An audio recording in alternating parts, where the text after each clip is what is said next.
Imagine this. You wake up one morning and the first thing you do is reach for your phone.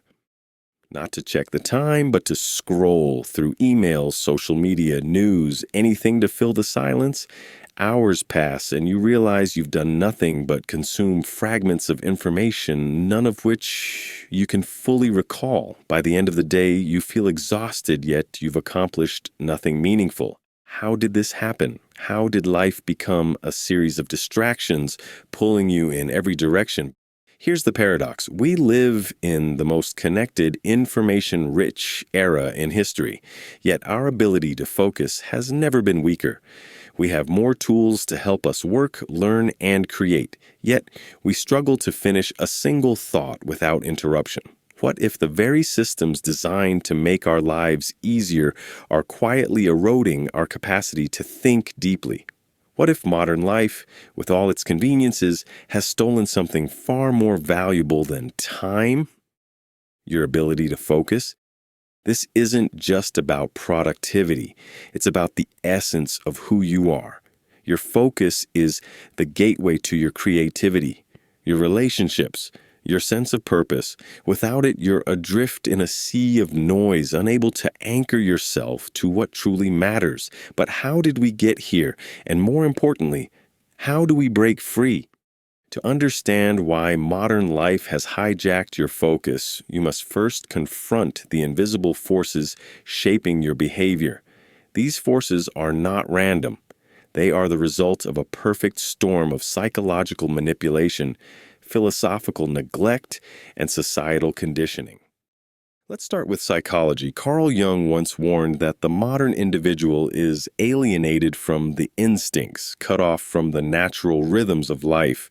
In a world saturated with stimuli, your brain is constantly bombarded by dopamine triggers, likes, notifications, endless scrolling.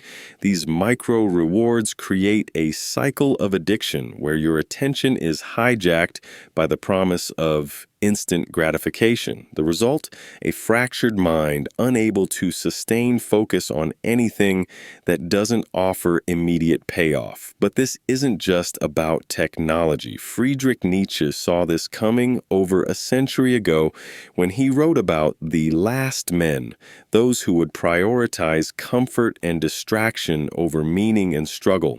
He warned that a society obsessed with convenience would lose its capacity for greatness.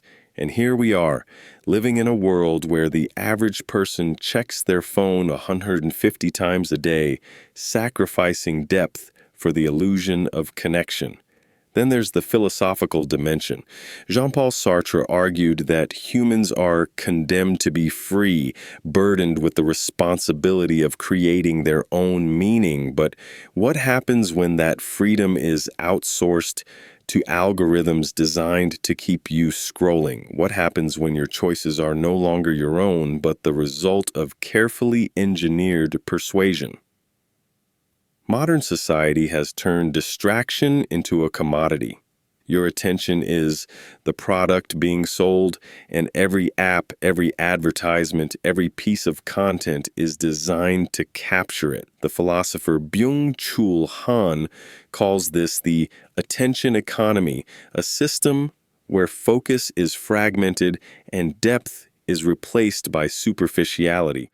But the real tragedy lies in what this does to your identity. Without focus, you lose the ability to engage in deep work, to reflect on your life, to connect with others on a meaningful level. You become a passive consumer of experiences rather than an active creator of your own reality. This is the hidden problem. Modern life hasn't just stolen your focus, it's stolen your ability to be fully human. Here's the ultimate truth. Your ability to focus is not just a skill. It's a form of resistance. In a world that thrives on distraction, choosing to focus is an act of defiance. It's a declaration that your time, your attention, and your life are your own. But this realization comes with a profound responsibility. To focus is to Confront the uncomfortable truths you've been avoiding, the fears, the doubts, the unresolved questions. It's to sit with the silence and listen to what it has to tell you. In the end, focus is not just about productivity or success. It's about reclaiming your humanity. It's about finding the courage to be fully present in a world that wants you to be anything but. So, the next time you feel the pull of distraction, remember this: every moment of focus is a step toward freedom. And in a world that seeks to divide your attention, your ability to concentrate is the most revolutionary act of all. Now the choice is yours. Will you continue to drift, or will you take back what modern life has stolen? The answer lies not in the noise, but in the silence you've been avoiding. Listen closely. Your future depends on it.